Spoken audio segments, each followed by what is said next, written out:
Let's get right to it, Michael. I'm sure that all the New York City staff and the team were watching this game last night. It's a veteran club going up against another veteran club. Not much that needs to be said, but I give the advantage slightly right now to TFC, and I only say slightly because Viet has never been in a playoff match. Villa and Pirlo and some of the other vets have never played in a cold temperature weather game in a playoff game where TFC have. But other than that, I call this pretty even down the line. You? I agree. I mean, during the regular season, the two teams played to ties. Very, very early in the season, I think they're two entirely different teams now. Not in terms of necessarily personnel, but in the way they are playing. They obviously have improved greatly as the season's gone on. I'm doing some thinking about this today, and I think this is going to come down to maybe who could score more on the road. I think it's going to be potentially a high-scoring series, given the characters, and I don't mean to disparage anyone. I don't mean characters in a bad way, but the characters on both sides. You've got two potent lineups there that could light up the scoreboard. So I would not be surprised if the total goal series goes to 5-4, something like that.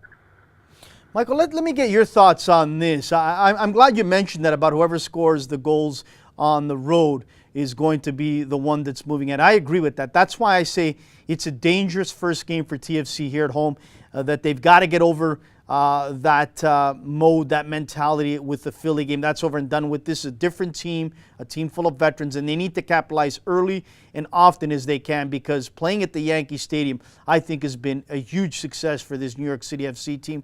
But I think they've also struggled defensively a bit, where they have some holes that I think, Jovinko and Altidore can expose. Can you expand on that? No doubt about it. I think if you have one excellent forward, you can make NYCFC sweat when you've got those two guys up front with a pretty decent supporting cast behind them. Definitely. NYCFC's Achilles heel, I almost said Achilles tendon, but Achilles heel this year has been the back line and the team defense. But really, it's their central defense was a shambles until Maxime Chanot, Luxembourg international, came and fortified the middle of it. I know it sounds crazy to say that a Luxembourg player has fortified a team, but they could still be pretty shaky in the back. And I think it's up to Jovinko and Altidore and company. When I say company, Osorio, Bradley, Cooper, and the rest of the Toronto players to take advantage of the holes in the defense. And yes, taking an early lead is always important, particularly when you want to get an early knockout punch in that first game. I also see that both squads, from what I've seen up until, I would say the last couple of weeks throughout the season, endurance-wise, energy-wise, in spurts they have it, but both teams, I think, in spurts, they really don't have it. I mean, again, these are both veteran squads, Michael. Again, I could be wrong. But I'm watching that the first, 20 to 25, they're all out. And then come that second half, that dip that goes down for a lot of these older legs out there, you can really notice it. And I'm thinking of the bench and how important that bench is going to be. We had Toussaint Ricketts on, a young guy, a guy that's going to bring a lot of energy off the bench. Who's that going to be for New York City FC in your mind doing that? Well, it depends on the position.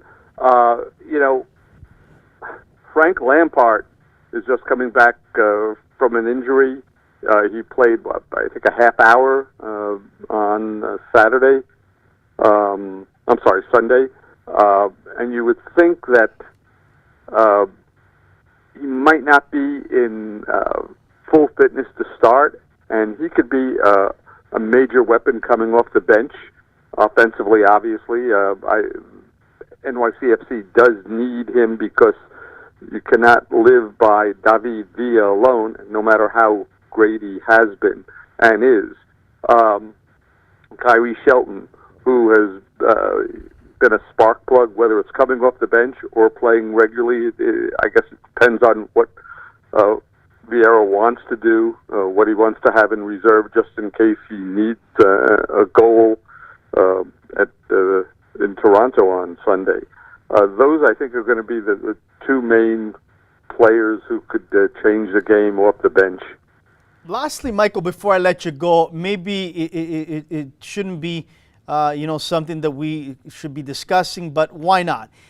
Do you think that any of the New York City FC players and maybe the Red Bulls players are thinking to themselves, hey, we've had both great years, and we're going to play Montreal Red Bulls and TFC are playing New York City FC. If we could get by those two, wow, what an unbelievable derby it will be for MLS and for New York. I honestly, if it wasn't TFC, I'd say it'd be great, but it would be an unbelievable derby if that happens, Michael.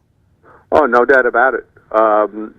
We've been discussing it already. I brought up questions to the Red Bulls about it a few weeks ago, and they said it would be great for the city, great for MLS, and great for soccer.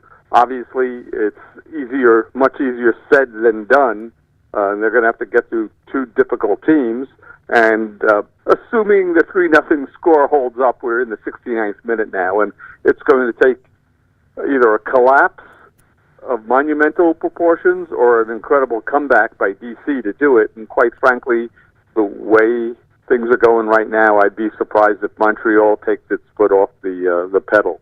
But it would be I can't comprehend what it would be like. I think it would be bigger than a Islanders New York Rangers hockey series, believe it or not, because you'll have a lot more fans at the stadium than you will at an indoor arena. And even though this derby is young, this rivalry is barely 2 years old, the fans of both teams are not necessarily they don't like each other too that way.